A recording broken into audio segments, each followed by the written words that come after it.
Hello students, now we will discuss with the students of 11th class. Our topic is Constitution is the living document, and today we will discuss the Golaknath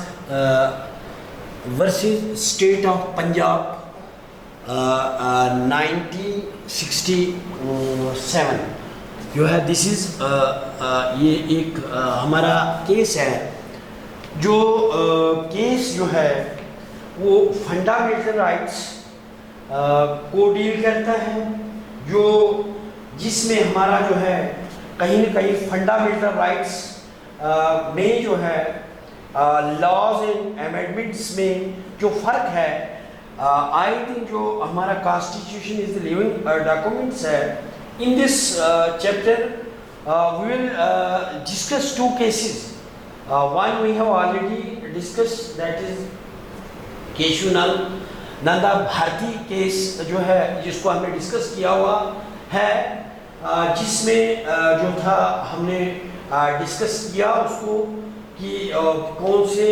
तरीके जो थे वहाँ पे वो जो है रस्साकशी का शिकार था. कहीं जुडिशरी गवर्नमेंट पार्लियामेंट और उसके दरमियान जो है वो डिस्प्यूट चल रहे थे. जिस तरीके से हमने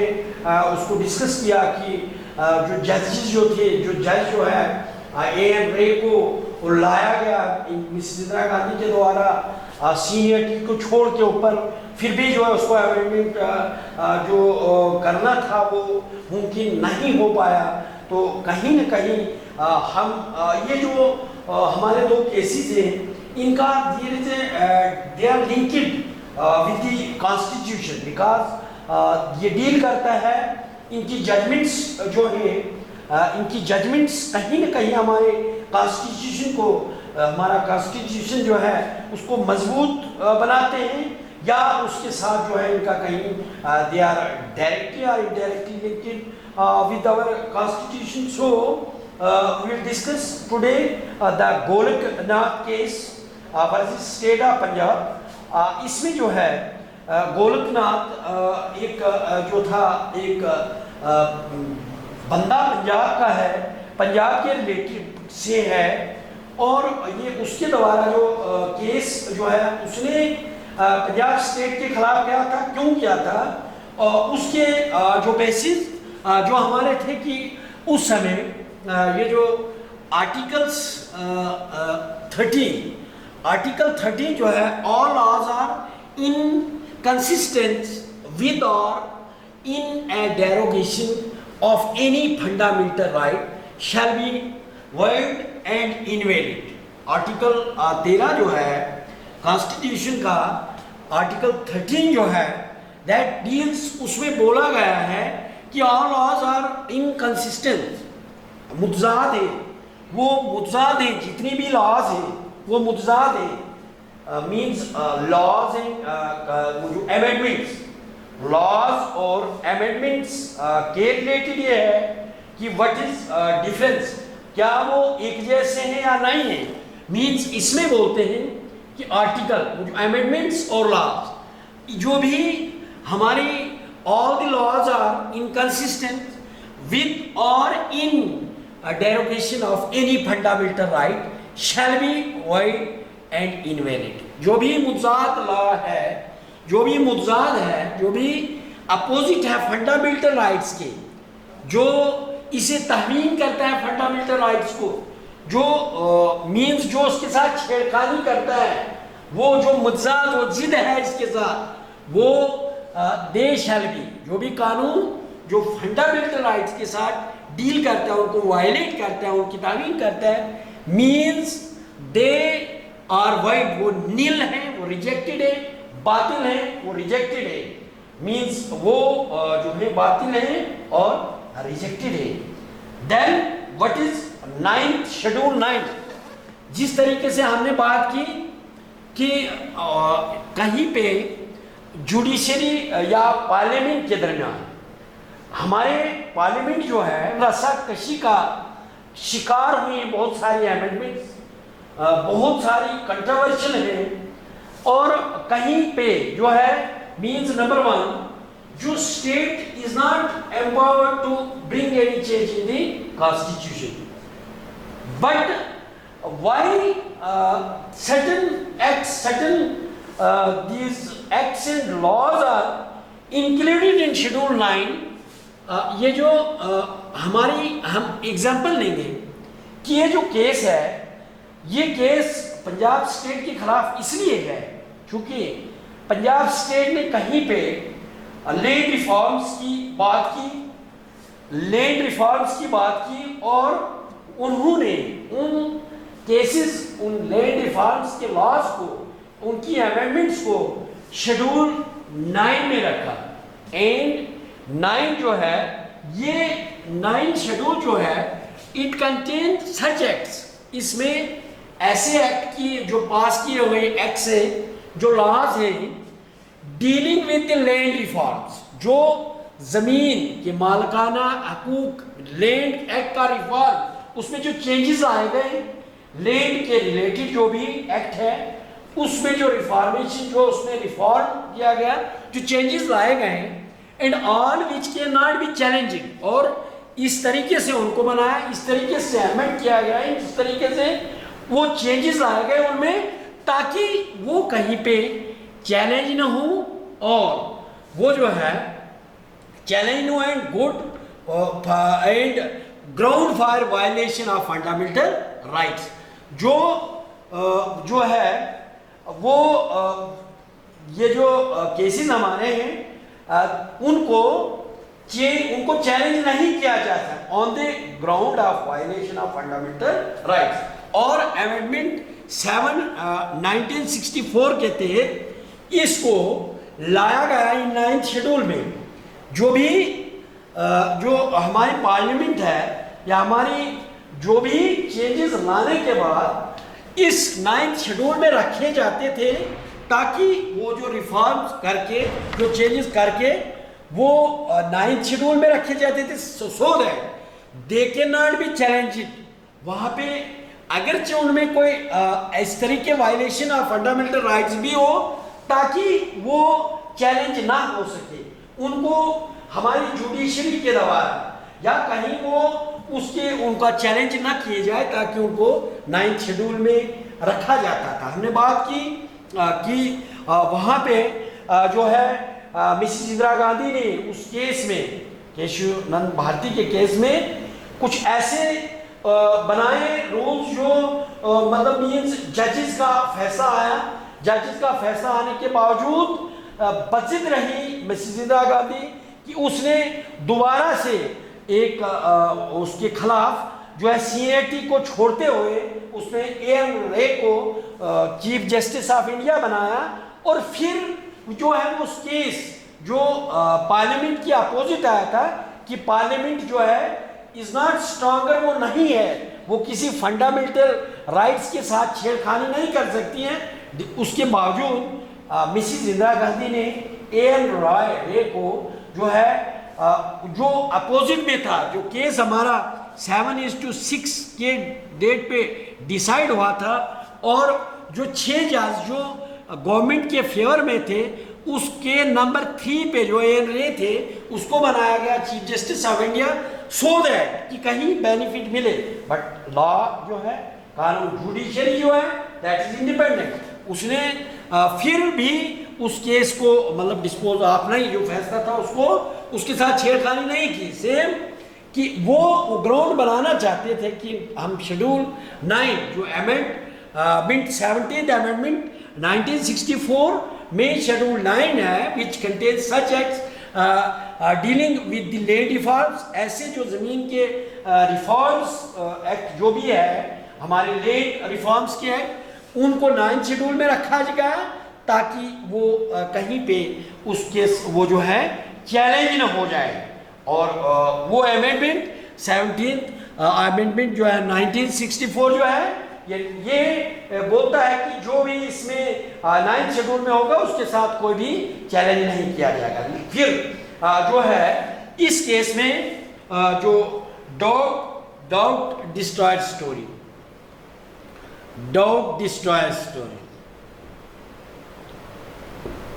स्टोरी। ये Golaknath versus state of Punjab की स्टोरी है, जिसमें दो भाई थे, जिस Golaknath and Henry were two brothers. ये दो भाई थे जिनके पास विच हैड द 500 एकड़ ऑफ लैंड, उनके पास जो थी 500 कनाल से ज़्यादा, 500 एकड़ से ज़्यादा उनके पास जो है वो लैंड थी। फिर जो एक्ट, वो जो एकड़्स ज़मीन थी पंजाब में, और पंजाब गवर्नमेंट अमेंडेड, एक अमेंडमेंट हुई पंजाब गवर्नमेंट में, पंजाब स्टेट ने एक ऐसी अमेंडमेंट की और उसे 9 शेड्यूल में रखा गया कि पंजाब जो है security and land can in said that no one can keep as much land as they have, इतनी लैंड कोई अपने पास ऑन नहीं कर सकता है, बट ए वेरी फ्यू एकड़ मींस सिर्फ 13 एकड़ जो है land can be outed by two brothers, सिर्फ 13 एकड़ जो है नहीं नो सॉरी 30 एकड़ of land will each brothers hold. अब जो है दोनों भाई हेनरी एंड गोलकनाथ जो है वो अपने पास सिर्फ 30 एकड़ रख सकते हैं, remaining will be distributed among the tenants, किरायादार जो उनके जमीन को लगाते थे, मींस किरायादार जो उसका काश्तकार लोग थे, मींस उनके दरमियान बांटी जाएगी। ये फैसला पंजाब गवर्नमेंट ने किया, और जो है पंजाब गवर्नमेंट ने जो है उन बाकी लोगों के दरमियान वो जमीन जो उनकी ज़मीन को चलान लगाते थे, जो उनका काश्तकार थे, और पंजाब गवर्नमेंट ने डिसाइड कर लिया, एक लैंड रिफॉर्म किया, एक्ट बनाया, जिसके तहत उनको बोला गया कि आपको सिर्फ 30 एकड़ ही आपके पास रखनी है। और ये जो है Punjab government pleaded the amended act in 9th schedule by 17th amendment, जो उन्होंने पंजाब स्टेट गवर्नमेंट ने 17th अमेंडमेंट 1964 के तहत इसको जो है इस लैंड रिफॉर्म एक्ट को they keep that reform act in the schedule 9 and 9th schedule जो है in 9th schedule there is a provision that no it contains such acts dealing it can deal with those acts, or only those acts, those laws can be put in this schedule which cannot be challenged, वो उनको कहीं भी कोई challenge नहीं कर सकता। But despite of this, ये सारा होने के बावजूद एक केस जो है वहाँ पे नाना भाई पालकी वाला जो थे, वो एक वकील थे जिसने यहाँ भी प्लीड किया, और उसी ने जो है वो केशवानंद भारती का केस भी प्लीड किया। तो उसके पास ग्राउंड जो थे, तो उसने फिर अगेन इसको भी वो जो है इस केस को लेके वही जो है नाना भाई पालकी वाले जो थे इस केस के भी वकील थे, और उसने कन्वीन किया इनको कि आप जो है वो पिटीशन फाइल करें इसकी सुप्रीम कोर्ट में, और उन्होंने सुप्रीम कोर्ट में इसकी फाइल जो है वो पिटीशन फाइल की सुप्रीम कोर्ट। और फिर जो हमारा एक्ट स्टेट वर्सेस पंजाब 1967 से पहले जो था कानून कुछ था, लेकिन आफ्टर 1967 के बाद जो कानून बनाया गया है कि जो प्रेसिडेंट साइन करते हैं, मींस उससे पहले 1967 से पहले जो प्रेसिडेंट पावरफुल होता था, मींस एसेंट जो है प्रेसिडेंट अपने तब तक नहीं देता था, तो तब तक कोई भी बिल जो है दैट के नॉट वो जो है लॉ नहीं बनता था, वो एक्ट नहीं बनता था। लेकिन इसके बाद में जो है क्या किया है उसको हम स्टडी करेंगे, लेकिन उससे पहले जो क्या हुआ करता था, अब जो है इसके बाद उससे पहले क्या हुआ करता था उसे हम स्टडी करेंगे। लेकिन उसके बाद अब जो है आजकल प्रेसिडेंट को जो भी बिल पास करके लेना है तो उसके द साइन करने ही करने हैं। मीन्स पहले क्या हुआ करता था, हम उससे बात करेंगे कि 1967 से पहले क्या होता था, हाउ लॉज और पास इन 9th शेड्यूल, कि जो 9th शेड्यूल में बिल को पास किया जाता था तो उसका प्रोसीजर कैसे था, कैसे है। जैसे laws pass by the state government, सबसे पहले लॉज को स्टेट गवर्नमेंट पास करती है। नंबर 1, स्टेट गवर्नमेंट जो है, state government can pass the law, number 1। Number 2 जो है, नंबर 2 पे उस लॉ को क्या किया जाती, the president sent it to the, then this law can be sent to the president for assent. Then ये जो लॉ पास हुई by the state government, then this law can be sent to the president, to the president for its assent, उसकी मंजूरी के लिए, उसकी signature के लिए प्रेसिडेंट के पास भेजी जाती थी। देन प्रेसिडेंट जो है, president can send that document after assent, वो council of them will send, president will send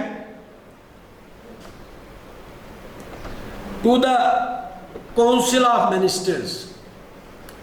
council of ministers for assent। फिर जो है प्रेसिडेंट आफ्टर असेंटिंग, प्रेसिडेंट जब मंजूरी देने के बाद उस लॉ को काउंसिल ऑफ मिनिस्टर्स को भेजता था। जो काउंसिल ऑफ मिनिस्टर है उनके पास उसके लिए एसेंट के लिए भेजता है। देन जो 4th जो है, then it challenging, if challenging in court but deem fit by the government. फिर जो है, if challenging,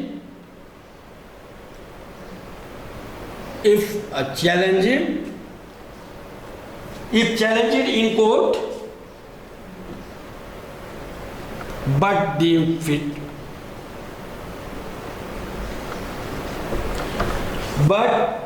deemed fit by the government,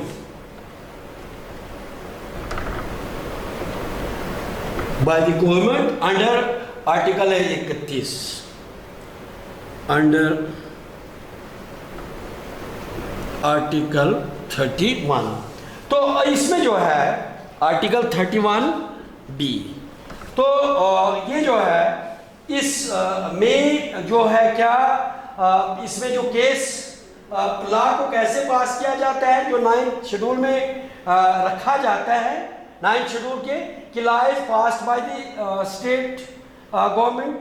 then laws can be sent to the president for assent, then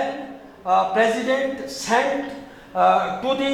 councils of ministers for consideration, which of and if give assent become the law, फिर वो law बन जाती थी। then a law is then जो है it is challenged in court but deems fit by the government in the article B। ये ये जो है if challenged in court, ये अगर चैलेंज भी की जाती,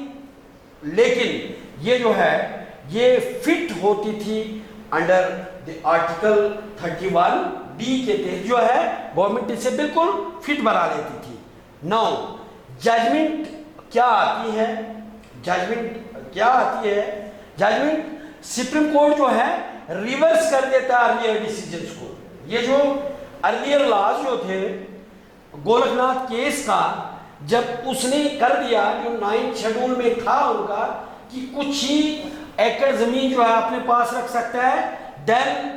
मतलब दूसरों में बांट दिया जाएगा। ये स्टेट गवर्नमेंट जो अव्वल तो बना ही नहीं सकती थी, स्टेट गवर्नमेंट वो जो पंजाब स्टेट जो है that was not empowered, means कोई भी state जो है that is not empowered to bring any law, to make a change, to make any amendment in the constitution or in any law, but उसके बावजूद जो है वो पंजाब गवर्नमेंट लॉ बना के और 9th शेड्यूल में डालते थे। तो इसके खिलाफ जो है अब जो है जो सारे अर्लियर डिसीजन जो थे जो गवर्नमेंट के हित में थे या नहीं थे, जो फंडामेंटल राइट के खिलाफ था या नहीं था, वो सारे रिवर्स हो गए। अर्लियर डिसीजंस क्या थे, क्योंकि इसके और भी केस जो था रमेश एंड थापा केस था, फिर शंकर प्रसाद केस था, means they are not included in syllabus, लेकिन कहीं न कहीं उनका भी इन केसेस के साथ रिलेशन है, क्योंकि उनकी जो है कभी किसी केस में था कि ये अमेंडमेंट अलग है, लॉ अलग है, क्या फर्क है लॉज एंड अमेंडमेंट में, मीन्स उन जो सारे पहले वाले डिसीजन थे वो चेंज हो गए। तो अब जो है सुप्रीम कोर्ट ने रिवर्स कर दिया all the earlier decisions and now fundamental rights can not be curtailed। अब जो है इनको काटा नहीं जाएगा, जो भी फंडामेंटल राइट है इनके साथ छेड़खानी नहीं किया। इससे पहले शंकर प्रसाद केस था या रमेश थापा केस था या दूसरा ये जो केशव नंद भारती का केस था, इनमें कहीं न कहीं पार्लियामेंट और कॉन्स्टिट्यूशन के दरमियान जो है वो रस्साकशी थी, कभी इधर ले जाते थे कभी, लेकिन उन सारे केसेस उन सारे डिसीजन को रिवर्स कर दिया सुप्रीम कोर्ट ऑफ इंडिया ने, बोल दिया कि फंडामेंटल राइट के साथ कोई छेड़खानी नहीं कर सकता है। एंड वहां पे there is no difference between amendment and law. Once amendment जो है that is if that is as per the constitution, as per the आइन के मुताबिक होगी, तो then there is no difference between law because amendments are made on the basis of this constitution। लेकिन जो empowered ही नहीं, जो those which are not empowered to bring change, suppose those changes are made by the state governments, those cases जो है वो सारे reverse हो गए, वो उन डिसीजंस रिवर्स हो गए। But 17 amendment is still valid. उसने बोल दिया कि ये जो है केसेस जो है लॉज एंड अमेंडमेंट एक जैसे, अमेंडमेंट भी ला है, लेकिन जो 17th अमेंडमेंट जो है वो स्टिल वो अभी काम में ही रहेगी। तो 17th अमेंडमेंट जो है उसके तहत जो है पंजाब गवर्नमेंट ने भी कुछ अमेंडमेंट्स की थी। तो देन इसके इफेक्ट्स क्या हुए कि parliament pass 24th amendment in 1971 to abrogate the supreme court judgment. लेकिन अब दूसरा पार्लियामेंट ने दूसरा जो है इफेक्ट्स इसके ये हुए, क्योंकि जब कानून गवर्नमेंट बनाती है तो उसकी एंटी जो है वो जजमेंट सुप्रीम कोर्ट से आती है, फिर सुप्रीम कोर्ट जब कोई जजमेंट देता है तो उसके खिलाफ अगेन इसके रिएक्शन में जो है वो पार्लियामेंट का ही। तो इसका इफेक्ट ये पड़ा कि parliament pass 24th amendment in 1971 to abrogate the supreme court judgment. It is amended act 13 and 368, और इसको ये जो जजमेंट आई थी गोरखनाथ केस की, इसको भी जो नल एंड वाइड करार दिया गया है, मतलब मीन्स उसको रिजेक्ट कर दिया, और एक जो है इसको पार्लियामेंट ने अमेंड कर दिया, और इस सुप्रीम कोर्ट की जजमेंट जो है वो उसको एब्रोगेट कर दिया। And this amendment act 13 and 368 in Punjab act was passed by जो है in put in 9th schedule by the 17th amendment, and the issue is whether the amendment is law or act, it is not clear। वो ये law है या act है, parliament ने इसको clear means declare नहीं किया,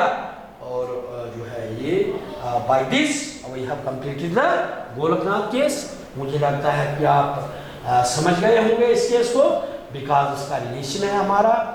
इसमें constitution as a new document. So मुझे लगता है कि this is enough for today. Thanks.